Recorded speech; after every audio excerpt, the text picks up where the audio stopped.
Now to assemble the sauce. Let's get a little heat in this pan. This is where the real cooking begins. I'm gonna add just a touch of olive oil and then toss in my onions and start to saute them. You hear that sizzle? Yummy. Just break them up really good.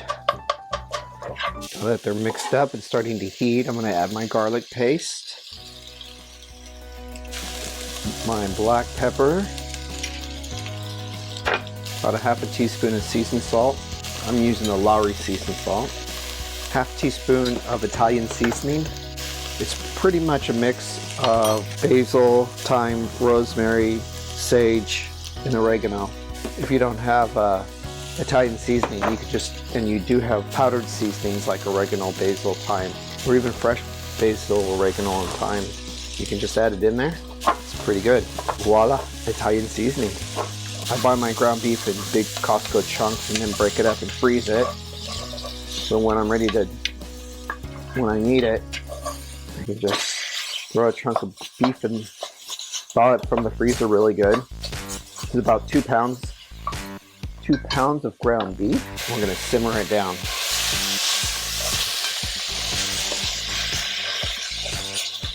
You wanna start breaking up the beef as much as you can. Break that beef up. You want it into little tiny pieces for your sauce. This is where the work is right here. Look at those onions. Don't those onions look delicious? They're all seasoned and savory, onions and garlic.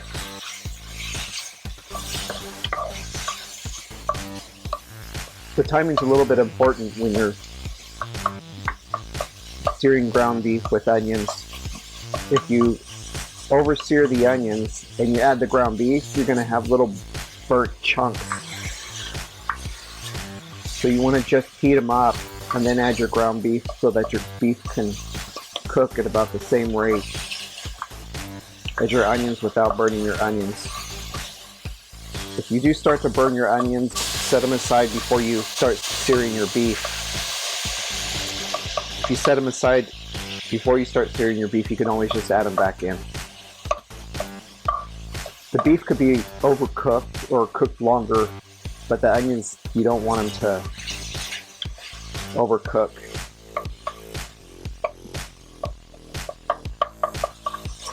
Let's break this down nice and good.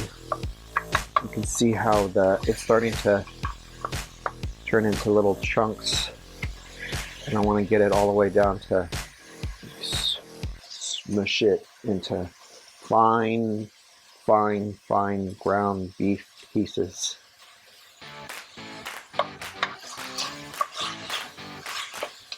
Now your Italian seasoning, your garlic and your pepper and salt, seasoned salt, even some garlic powder or black pepper, that's going to be where your flavor is. I'm using a jar of tomato sauce or spaghetti sauce because it has a little bit of extra seasoning in there. From this point, you could even just use canned tomatoes and some tomato paste. I don't like the chunks of stewed tomatoes. I used to chop up the stewed tomatoes before I added them, and it was a lot of work. If you want to keep it quick and easy, just go get a jar of any tomato sauce or spaghetti sauce.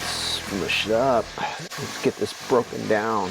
This is the hardest part of the whole thing, just getting it broken down. Now the onions are starting to turn translucent just when the meat is about to fry.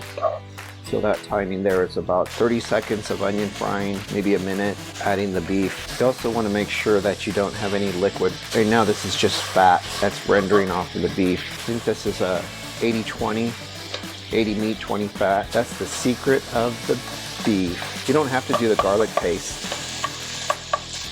You can just throw the garlic in there, because at the end of the day we're going to stew it down. I just noticed that when I do the garlic paste, it really pulls the flavor out of the garlic. It's about 4 cloves if you're going to use fresh garlic. There we go. Now to add my sauce.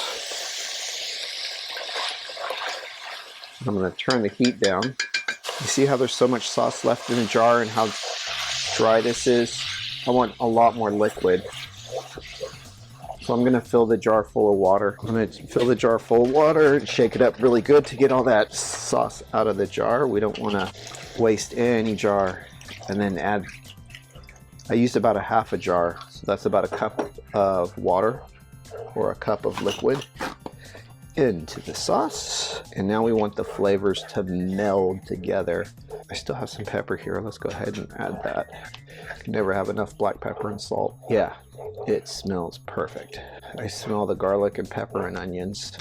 That's a great way to get a really easy meat sauce thrown together by using the can or jar sauce. A super shortcut. Now we're going to turn the fire down as low as it can go, and we're going to cover this up, and we need to have it simmer for about 2 hours.